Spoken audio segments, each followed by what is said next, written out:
नाजिश जहांगीर और बाबर आजम के हवाले से कल से सोशल मीडिया पर डिफरेंट किस्म के ट्रेंड्स चल रहे हैं। बहुत से लोगों को शायद पूरे मामले का कंप्लीट स्टोरी का नहीं पता होगा, तो मैंने सोचा कि इस वीडियो के जरिए से आप दोस्तों को बताता चलूं कि आखिर मामला हुआ क्या।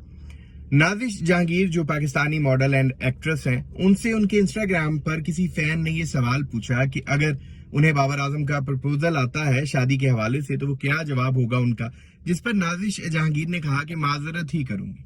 ये सारा मामला इस स्क्रीनशॉट के वायरल होने के बाद जो उन्होंने जवाब दिया था अपने फैन को, इसके स्क्रीनशॉट्स को लोगों ने सोशल मीडिया पर शेयर करना शुरू किया। ये देखते देखते इतना शेयर होने लगा कि ये सारा मामला काफी हाईलाइट हो गया। जो बाबर आजम के फैंस हैं वो इस बात को लेकर काफी खफा हो गए, जिसके बाद नाजिश जहांगीर के इंस्टाग्राम पेज पर जाकर उन्होंने अजीबोगरीब किस्म के कॉमेंट्स करने भी शुरू कर दिए। जिसके बाद नाजिश जहांगीर को अपनी इंस्टाग्राम स्टोरी पर ही ये बात क्लियर करनी पड़ी कि बाबर आजम के जो फैंस हैं वो ट्रिगर हो गए हैं। बाबर भाई मेरे भाइयों जैसे हैं, सारे क्रिकेटर्स ही मेरे भाई हैं और मेरा क्रिकेटर से ना लेना ना देना, लेकिन बाबर आजम के जो फैंस हैं वो दिल खोल कर नेगेटिविटी फैला रहे हैं। इस तरह की बात उन्होंने अपनी स्टोरी में की। मैं स्क्रीनशॉट लगा रहा हूँ, आप पढ़ भी सकते हैं एग्जैक्ट उनके क्या वर्ड्स थे नाजिश जहांगीर के जो उन्होंने अपनी स्टोरी पर लगाए।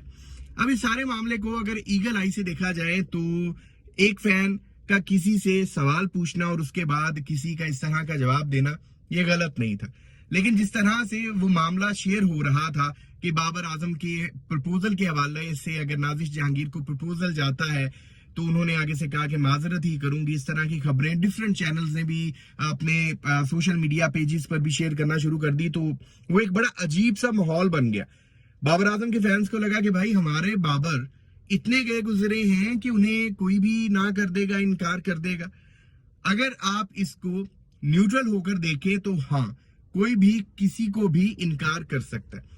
मैं बात को आगे बढ़ाने से पहले बता दूं कि I am a big Babar Azam fan, लेकिन जो रियलिटी है वो मैं आप दोस्तों के साथ शेयर कर रहा हूँ। इवन के जब वो तस्वीर मेरे सामने से भी गुजरी थी तो मैंने भी एक छोटी सी वीडियो बनाई थी कि भाई बाबर को तो पता ही नहीं होगा कि नाजिश कौन है, लेकिन अगर आप रियलिटी को देखें तो ये रियलिटी कुछ इस तरह से ही है कि कोई भी लड़की किसी को भी जवाब दे सकती है।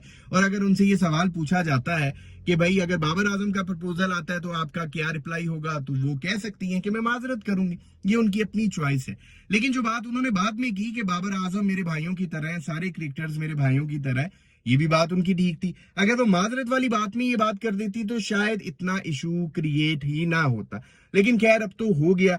अब बाबर आजम के जो फैंस हैं उनसे मैं एक रिक्वेस्ट करना चाहता हूं कि जब भी आप कोई एक्ट करते हो या किसी जगह पर जाकर बाबर आजम के हवाले से रिएक्ट करते हो ना, तो आपके नाम के साथ बाबर आजम का नाम जुड़ा है। हालांकि ये जो कुछ मामला क्रिएट हो रहा है इसमें ना नाजिश जहांगीर का कोई लेना देना है, ना उनकी तरफ से कोई मसला है, ना बाबर आजम की तरफ से कोई मसला है। उनसे फैन ने एक अजीबो गरीब सवाल पूछा जो नहीं पूछना बनता था, उसके बाद जो रिएक्शन दिया बाबर आजम के फैंस ने वो भी देना नहीं बनता था। तो इसमें जो दोनों सेलिब्रिटीज हैं उनका तो कोई मामला नहीं है। इवन के नाजिश जहांगीर को इतने हेट कॉमेंट्स आए कि उन्हें अपना इंस्टाग्राम जो है वो प्राइवेट करना पड़ गया। मतलब आप अगर बाबर आजम के फैन हैं और आपके साथ बाबर आजम का नाम लगता है तो फिर आपके ऊपर भाई एक रिस्पॉन्सिबिलिटी है, आप एटलीस्ट इस तरह जाकर किसी पर रिएक्ट ना करें, इतना हेट ना फैलाएं। और अगर आपने तनकीद भी करनी है तो तनकीद करने के बड़े पॉजिटिव तरीके भी होते हैं। आप बड़े प्यार और तरीके से भी किसी के साथ तनकीद कर सकते हैं। आपको वो बात मुनासिब नहीं लगी, आप तो बड़े दबे चुने लफ्जों में भी उस बात को ये अगले बंदे को एहसास दिला सकते हो कि ये बात आपको सही नहीं लगी। लेकिन जिस तरह से हेट फैलाते हो आप और इतने मतलब एग्रेसिव हो जाते हो, वो चीज जो है वो सारी स्टोरी जो है वो आपके ऊपर पड़ जाती है। आखिर में बस इतना कहना चाहूंगा कि इस सारे मामले में ना नाजिश जहांगीर का कोई कसूर है और ना ही बाबर आजम का कोई कसूर है। नाजिश जहांगीर से जो सवाल पूछा गया फैन की जानिब से वो इंतहाई गैर मुनासिब था और उनसे पूछे गए सवाल पर जो उन्होंने जवाब दिया उसके ऊपर जो रिएक्शन दिया गया वो भी इंतहाई गलत था।